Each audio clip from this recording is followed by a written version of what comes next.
artista, sa loob sa labas ng eskwela, ating ibibida lahat ng kwela. Radyo, radyo, radyo, Katipunan. Radyo, radyo, radyo, Katipunan. Radyo, Katipunan. Katipunan. Kawal ni Ignacio, Katipunero sugod, todo sa kayod, dunong at tulog, lipat na Blue Eagle, kaning giting nagigil, blue and white, one big fight. Radyo, radyo, radyo, Katipunan. Radyo, radyo, radyo,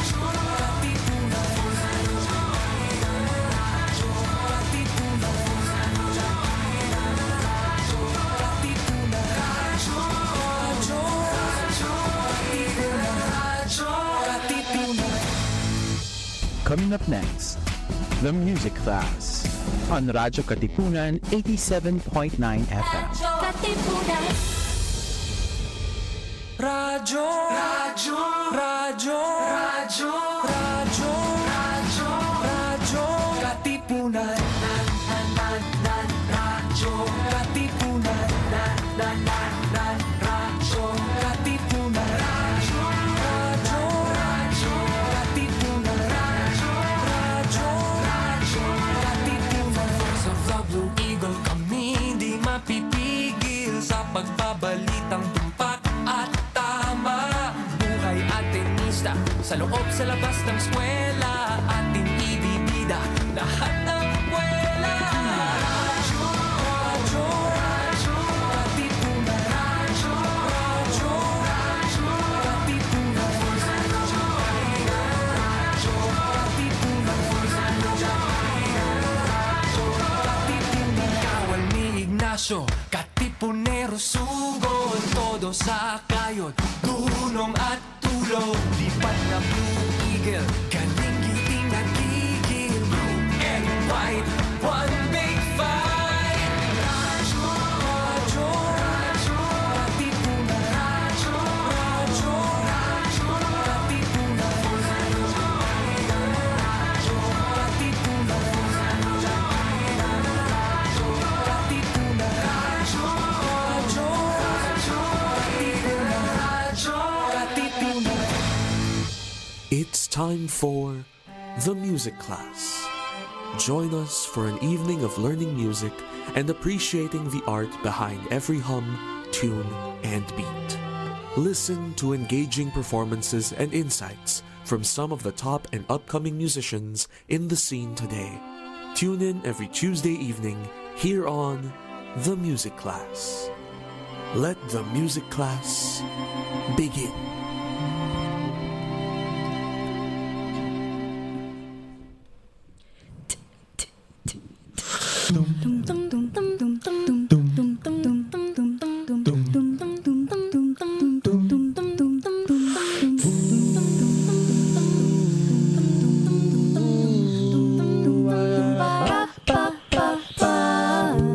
You shout it out, but I can't hear a word you say.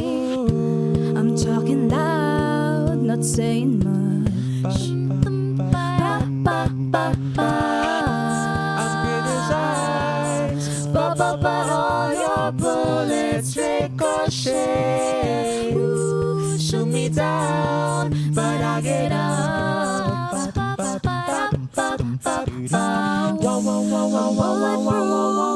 Nothing to lose.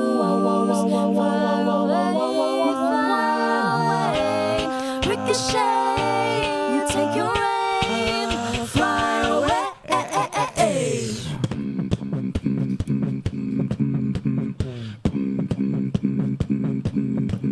Hey.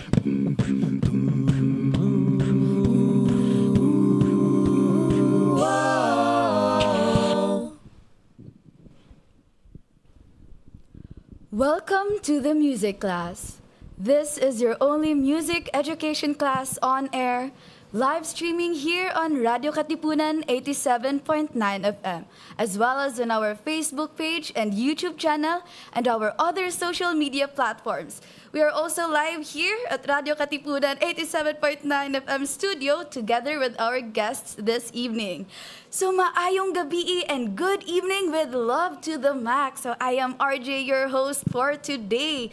Of course, narinig natin ang isang napakagandang opening number from one of our guests. And all right, our dearest listeners and viewers, isang espesyal na episode naman ito ngayong gabi because we have two of Ateneo's finest musical groups. Well, again nga, sa napakinggan yung mamaya, kanina, na hindi nakakasawang mapapakinggan muli yung mga boses nila. O diba, nakaka-speechless yung napakagandang boses nila. So yun, without further ado, let us welcome our two guests, two groups ng Ateneo, CASA, or Contemporary Acapella Singers Association, who performed a while ago, who started our episode, and BSO, or Blue Symphony Orchestra. So let's give them time to introduce ourselves. Maybe we could start from CASA, the president. Yes, hello.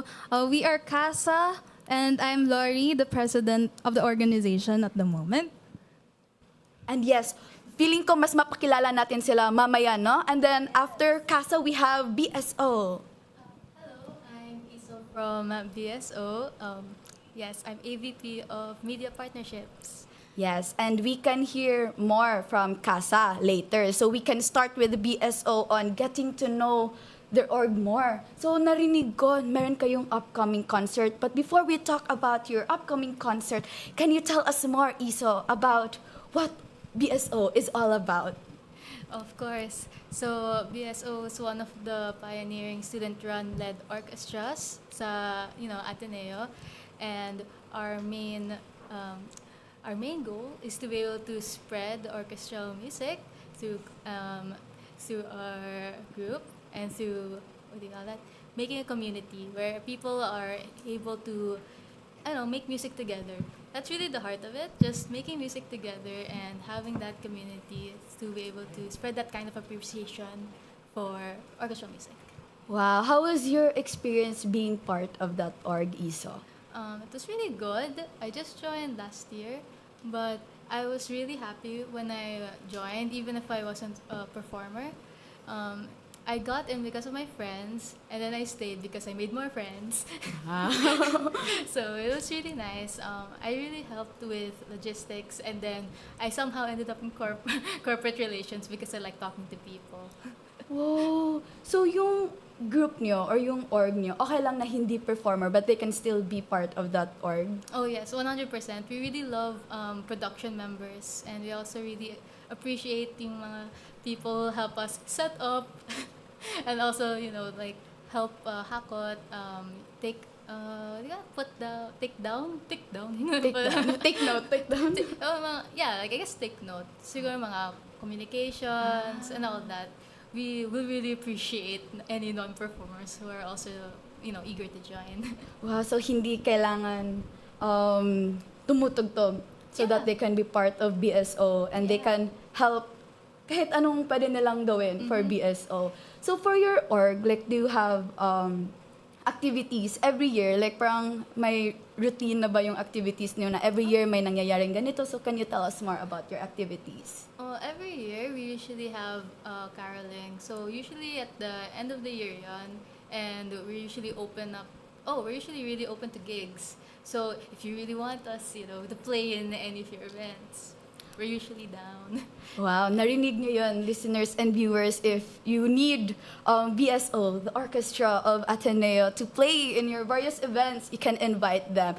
And I think we can talk more about BSO later kasi nakita ko sa one of the recordings you sent, meron kayong mga past concerts. And I think our listeners and viewers would be so excited to also watch that recording.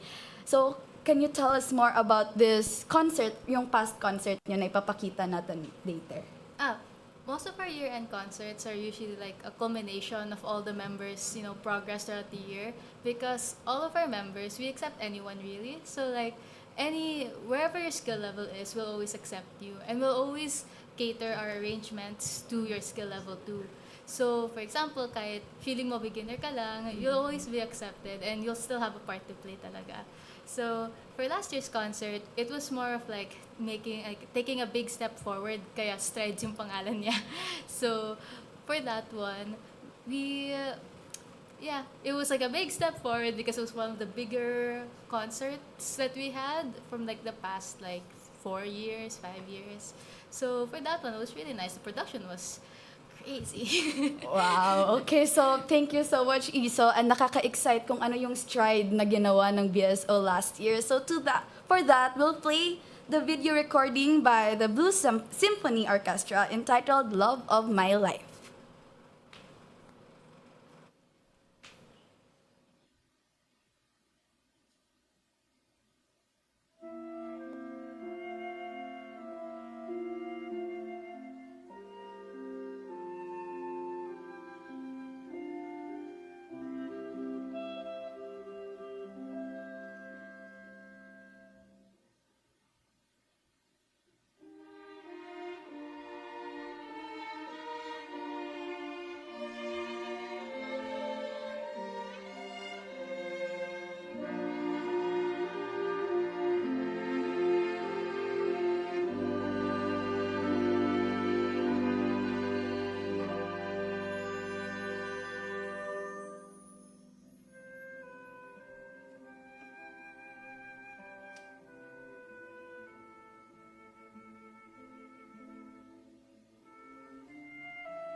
Again, that was Love of My Life by Blue Symphony Orchestra. Wow, grabe yung tugtog ng Blue Symphony Orchestra. Like, grabe ang ganda na napakinggan at napanood natin, even though it's just a video. How much more if mapakinggan and makita natin live? So would you like to tell us more about your upcoming concert this May, if I'm not mistaken? Yes. So, Bring It On is the name of our concert. It's happening on May 4 sa Henry Lee Irwin Theater dito sa may Ateneo Grade School. And the theme for this concert is supposed to be BSO's identity. So, there's a variety of pieces in our repertoire at the moment. So, ranging from classical to pop to musicals and to even like film scores or show scores. Yeah, we've got a lot cooking. So, yes, I'm hoping people go. Yes, is this open to everyone? Yes, Kahit it's hindi open to Ateneans? everyone. Yes. For ticket selling, we've got tickets on site at CASA Extension, and later next week, we're going to also have ticket selling in Gon's Foyer.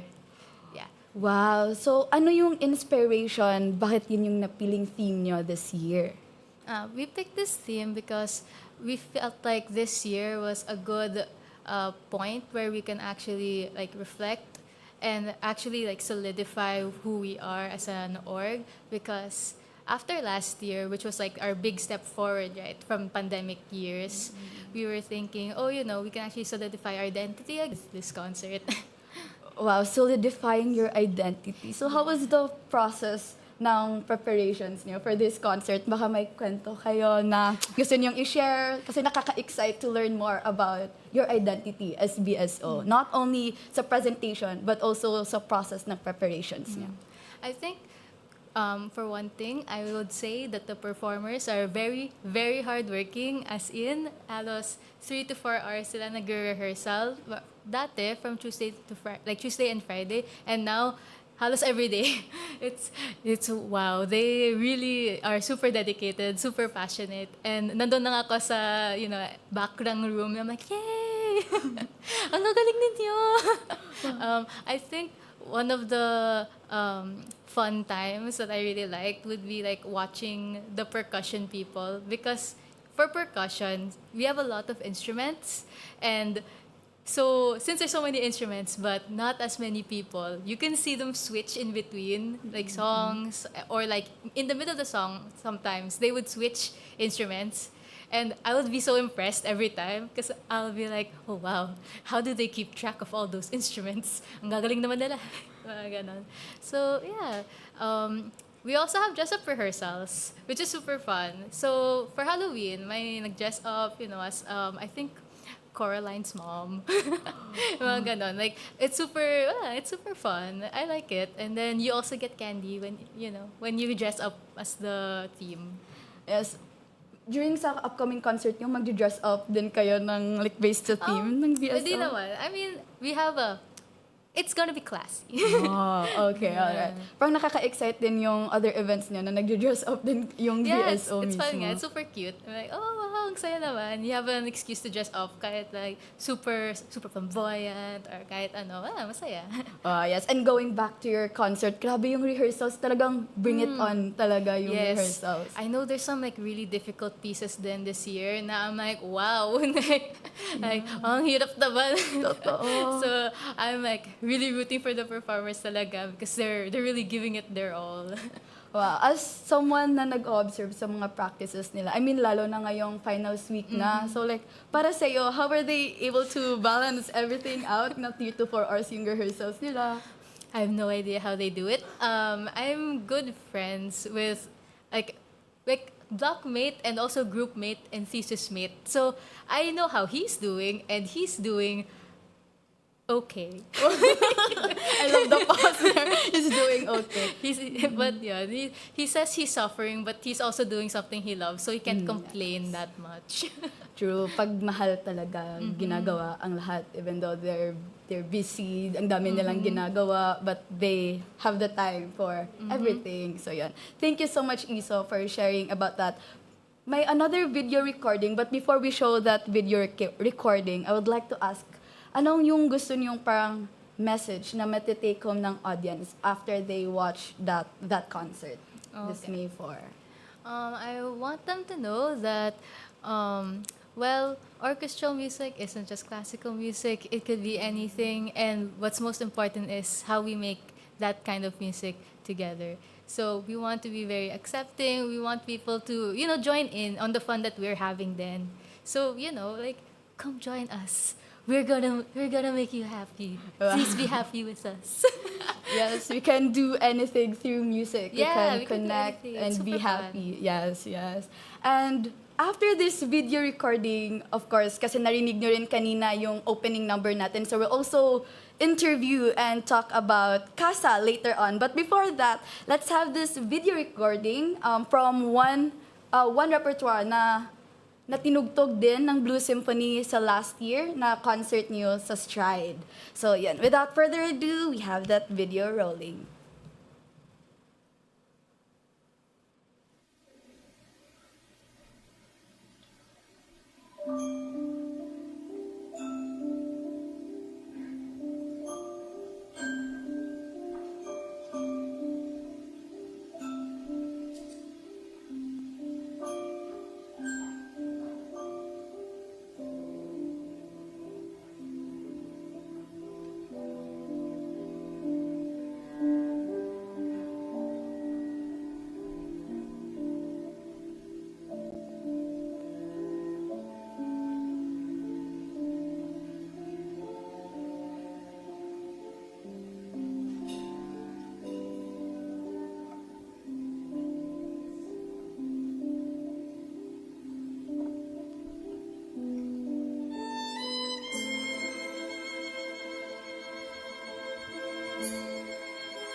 That was Kahit Isang Saglit performed by the Blue Symphony Orchestra. Wow, kung kanina yung napakinggan natin, puro instruments lang siya. Ngayon naman, dumakot tayo sa puro voices naman. So, let's welcome again, CASA. Hello, guys. Hello. And also, don't worry, Isa will be with us again later. So now, for CASA, could you tell us more about CASA? Anong org to and what do you do? Ay, nagpapasahan pa sila. Okay. Okay, so we're CASA or Contemporary Acapella Singers Association. And ayan, based on name namin, we do acapella. So we make music with just our voices, which is I think what makes us very unique performing org. And ayun. Yes, Laurie mentioned na yun yung nagpapa-unique sa kanila. So, paano nagsimula yung CASA? Like, ano ba yung vision ninyo, mission, or anything? Actually, the origin story of CASA started off with a group of barkadas that joined the Maya Acapella competition back in like 2017. And they actually won the championship.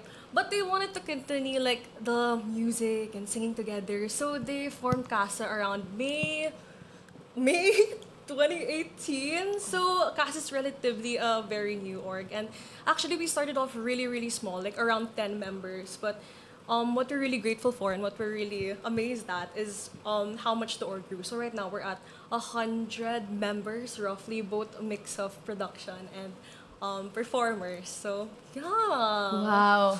Amazing. Grabe yung growth ng like 7 years. 2018 nag-start. And then ngayon, 2025, then 100 plus. And same din sa BSO na not all are performers. Meron ding team for the production. Amazing. So, everyone, our listeners and viewers, kahit hindi kayo kumakanta or hindi kayo nagpa-perform, you're welcome to join din CASA. Okay, so, yes, narinig natin yung opening number. Of course, you also want to know everyone. So, would you like to introduce yourselves, some of the members of CASA? Ay, sige, you can start with you. Hi, I'm Tori Dumigpe. I'm the Executive Vice President of CASA, and I'm also a performer and stage manager. Okay, I'm Laurie, the current president, and I'm also a performer. Hi, I'm Elle, the AVP for Communications and also a performer. Hi, I'm Dale. I'm a performer and I'm also part of documentations. I'm Miggy Coroza. I am a performer and also sa sound engineering. And so. Hi, I'm Brayden. I'm also a performer. I'm Santi. I'm also a performer. Wow, thank you so much for introducing yourselves. And since nag-start na kayo na makapagsalita, would you like to share kahit like mga short stories or experiences, how is it to be part of CASA? Would you like to have a representative to speak for everyone? We can ask some of our members here. Maybe Elle, how is it like being in CASA for around 3 years? No, I think witnessing CASA's growth ever since like having our show after the pandemic, it was really hard, like building things from scratch. But I feel like it's a really good experience, especially with this school year. I feel like you've really felt more of how the performers as well as the production team meshes well together. And so like whether it's the sunod-sunod na gigs from last semester, as well as our projects such as Harana, which is done during Valentine's, or even the Christmas caroling gigs, I feel like you really don't think of it as work, but it's just really a bunch of people sharing their love for the arts in general. Yeah, it's a really good experience. Wow, thank you so much. Elle, okay. Would you like to share kung sino pa gusto mag-share? Pass the torch. Pass the torch. Okay, yes, Santi. So in CASA, basically it's, a cappella. And the best thing about it for me, in my experience, I'm a beatboxer, so I don't have many orgs to go to showcase my talent. And so with CASA, that's where I really felt at home, because I can, beatbox and most importantly, make good music. And the sound of CASA is actually so unique, live in the flesh. So you really have to see it to believe it. Wow! you really have to see it to believe it. Hear it. Hear it, yes. Kaya I'm so lucky din na nakita ko kayo to perform live tonight. And you mentioned about gigs and also read about your bio na you perform gigs din outside Ateneo, sa mga big events na ganun. So how do you prepare for that big events? Well, first, syempre, once our MD department settles kung sinong performers yung sasama, and then we pick naman usually from our repertoire na. So we have like a list of songs na a lot of performers supposedly knows na, and then we rehearse like a few days before the gig, and then we make sure na the sound is good, and ayun. That's how we prepare usually. Especially kapag may times din na super sunod-sunod yung gig. So may mga times din na parang one day before yung rehearsal namin. So it's really important na yung performers din namin talagang they keep themselves parang they know the songs talaga na we have. So yes. And I think aside from that, aside from gigs, you also join competitions. Yes, so actually yes. last November, we joined the Tinig ng Pasko TV5 competition, and Yes. we were somewhere in the top 12. Oh, pretty amazing. And we competed against a lot of choirs around the Philippines. So a pretty cool opportunity. And how we prepared for it is really a dynamic between the production and the performers. So all things in the production, we were able to get venues, we were able to prepare for the actual piece, etc., etc. And for the performers, it really takes a lot of rehearsals outside of school. So minsan it would reach around 6 to 10 p.m. for competition rehearsals and etc. But I guess what makes it fun or what makes everyone enjoy is, aside from the fact that we're all united by music, as Santi mentioned, CASA is really a home for everyone. So we're also really in it for the community. So yeah. Yes, well, palagi niyong sinasabi yung about pagka-unique ng CASA. Paano niyo ba pinipili yung voices? I mean, ang alam ko kasi, when I coordinated with one of your members, na kailangan may isa each, at least 5 performers talaga. Yes. So, paano ba yun? At least one, okay lang, as long as may nag-represent nun, or kailangan dalawa yung isa para mas lalakas to, or anything? Paano niyo binabalance yung voices? Ako ba to? I'm a sound engineer, I mean, most likely, sa music director, which is MD, doon siya talaga doon yung decision nakasalalay. Kasi depende rin sa pyesa, because we do have vocal positions. So we have the usual SATB, soprano, alto, tenor, bass. Minsan mga dodoble pa yan, depende sa complexity of the piece. So mga SS, AA, TT, BP, it really depends. So ang basehan lang naman usually for gigs is, one, sino available? Because we're students, we have academic responsibilities and other priorities na maybe ayaw nilang sabihin because, well, sa kanila na yun, that's for them to share. Pero yun, most likely, talaga, sino yung available? And second is, well, kung among sino sa mga available, then sino yung, parang, ano na yun, diba? Parang medyo screening na rin siya of okay, sino yung, talagang confident kasi, or sino who wants to go, parang ganon. It's Or who knows the piece, na, diba? Kasi minsan there are pieces that are being performed na the newer members don't know kasi pinerform siya in earlier years. So it's really dynamic siya, and I guess it's also very managerial na parang you want to get to know everyone so para you're able to create a dynamic na what do you want word na yan? Sound. You gonna, or dynamic people kasi iba-iba naman yung blending of each people. Iba-iba yung blending of for each song. So it really yun doon talaga yung dumadating yung pagka-uniqueness. The harmony of it all. Napasok. Alright, thank you so much, Miggy. And of course, our listeners and viewers, hindi doon nagtatapos sa opening number yung performance nila because they're going to perform again entitled True Colors by Cindy Lauper. Sorry. So yun, okay, you can go ahead whenever you're ready.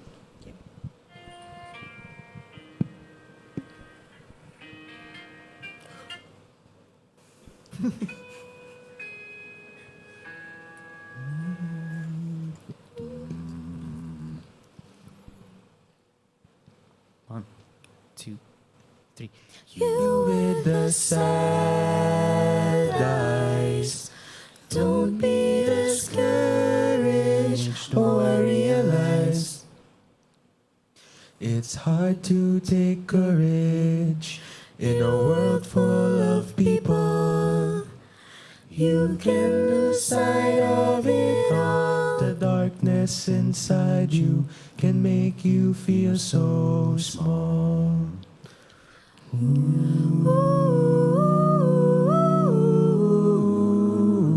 Show me a smile then.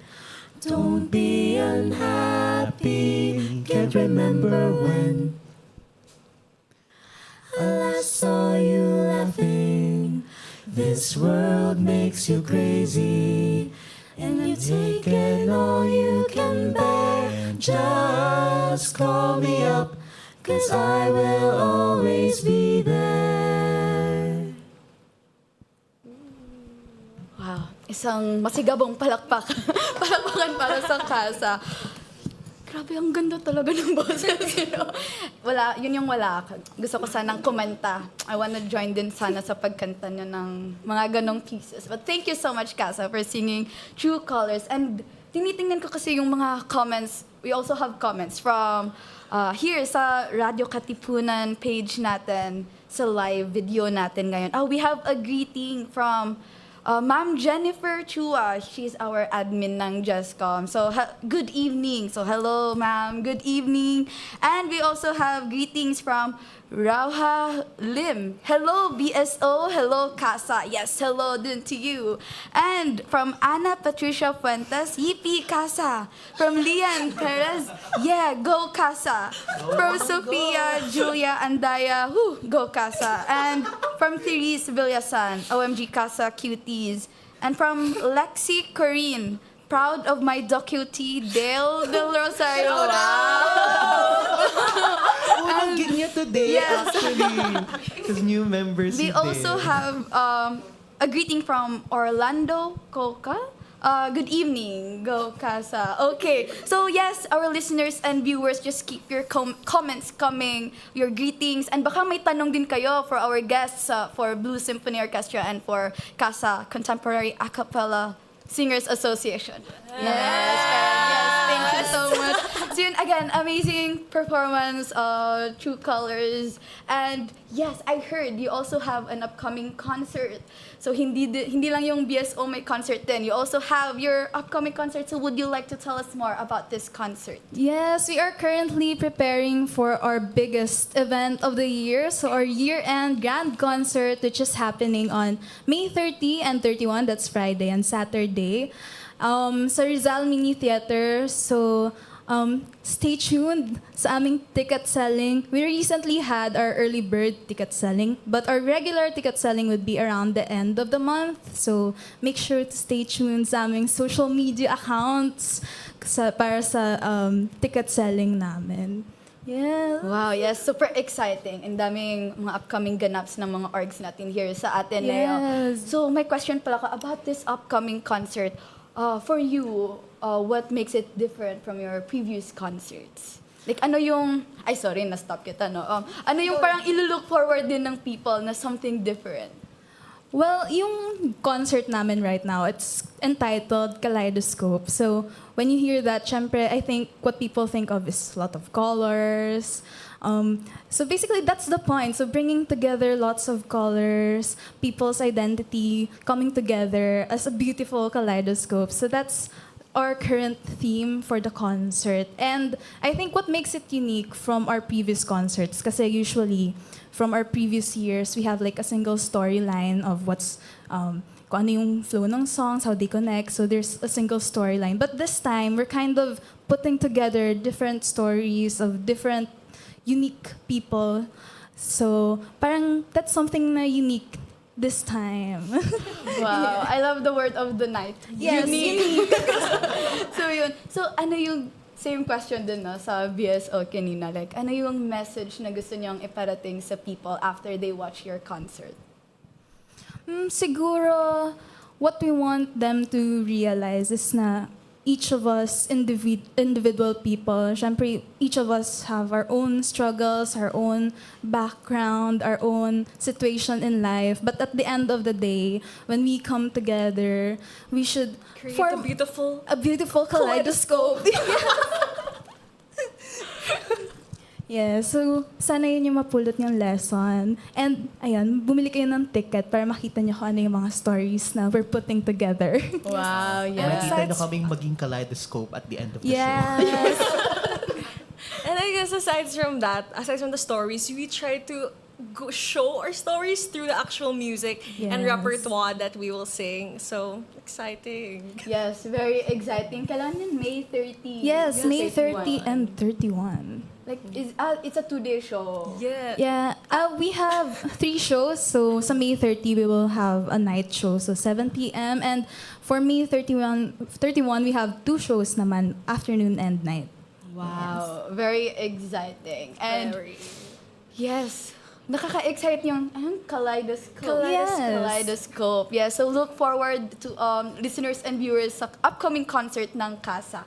And of course, yun is nag-gather tayo mga different organizations, music organizations here sa Ateneo. So may questions sana ako both sa Blue Symphony Orchestra and sa CASA. So paano ba makapasok sa org nyo? We could start with CASA, siguro. So usually we hold recruitment every start of the semester. So every first semester and second semester. And as everyone mentioned here, CASA is not only open to performers but also production members. So again, like if you have a love for music, kahit you're not even familiar with how to read sheet music.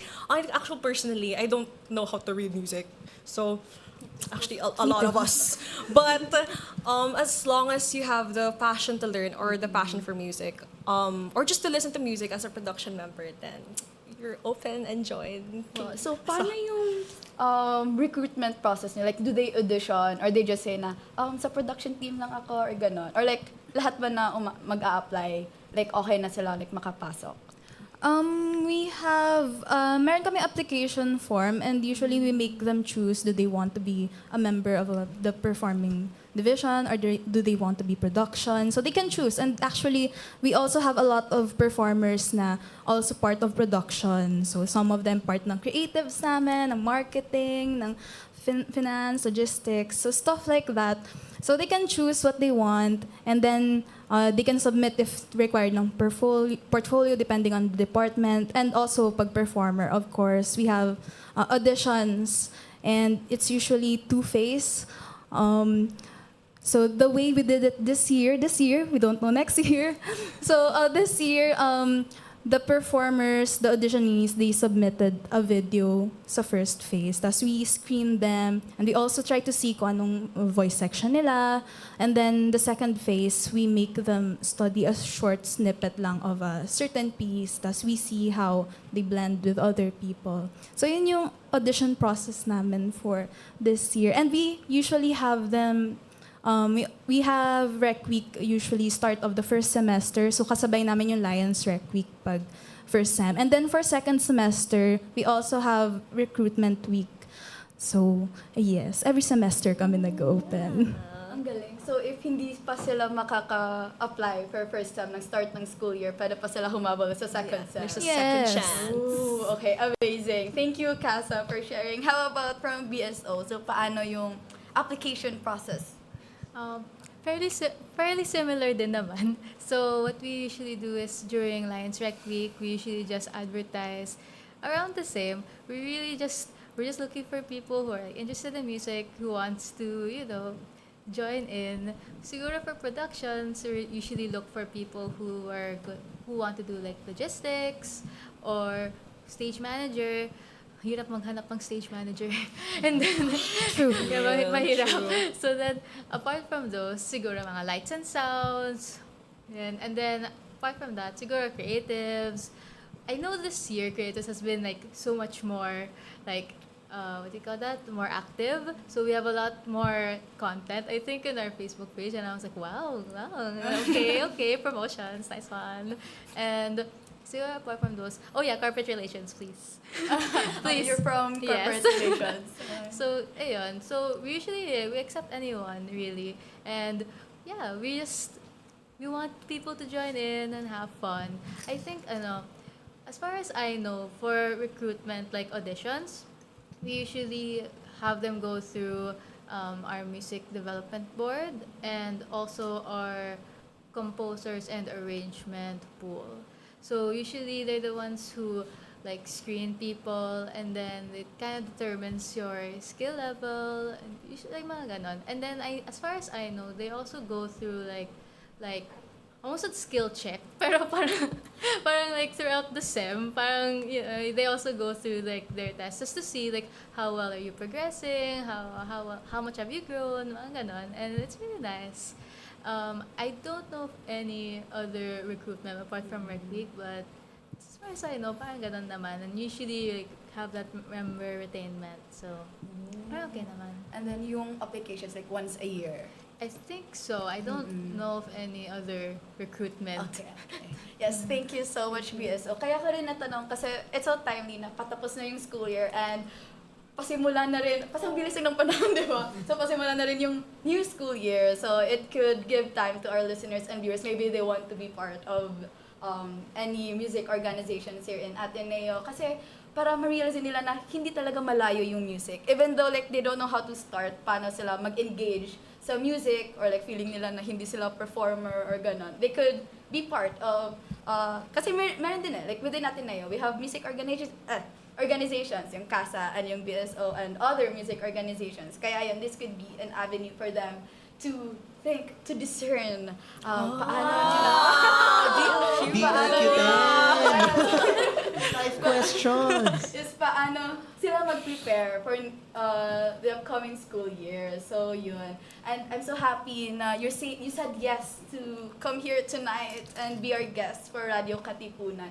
And grabe, time check, patapos na yung episode natin. But of course, we don't want to keep our listeners and viewers hanging. So would you like to give your final words, final announcements, final invitations, or anything? So we could start with CASA. Yeah, please watch us again sa grand concert namin. And for those people na really want to join our org, maybe next school year, please do. We need people. But aside from that, it's really a fun experience. We see each other a lot, and really we have fostered, I believe, an environment na it's very conducive to everyone's growth, because everyone, if whatever they want to try inside the organization, they can go for it, and we really support whatever they want to do. So I think it's a good avenue for anyone that's really creative and very passionate for music to grow inside their organization. So I hope if anyone listening is parang na-pique yung interest nila with our org, I really encourage, please join us next school year. Thank you. Thank you so much, CASA, here from BSO. I guess for Blue Symphony Orchestra, we also please go watch our concert. We worked really hard at it. So apart from that, I'd like to say that I think, considering I was a non-performer and I was initially not sure about joining BSO, I think that I can say na they're very accepting, and it's a really fun environment for also learning about music. You also learn a lot about music, considering I don't really know much about music. And I guess also just growing both as a musician, also learning new skills in production, and other like finance, yung mga ganun. I was like, I didn't really expect these things from I guess from a music org, but I was like, but then again, it makes sense. Like they would also need these to function. So I guess it's just realizing that this org it's not just music, it's like a whole community, and everyone has a part to play in it, and it's really felt like your presence. So I think it's we want to be able to invite people to that community, and hopefully can also grow and share that interest in music. Thank you. Yes, thank you so much, Iso. And again, thank you so much, CASA and BSO, for being our guests tonight. And again, catch them up again sa May 4, BSO, and then May 30 and 31 sa CASA for their exciting, unique, and amazing concerts. So, yun, thank you again, Radyo Katipunan, Kuya Jojo, Sir Justy, Kuya Brian, and to our listeners and viewers. And to end our episode tonight, we have, again, a video recording from the Blues Symphony Orchestra playing Dance Medley. So, tama no? Dance Medley. Okay. So, once again, this has been Mary RJ Alicante Max, your one and only RJ with Love to the Max, and see you again sa music class next Tuesday at 7 p.m. So, thank you so much with Love to the Max.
It's time for the music class.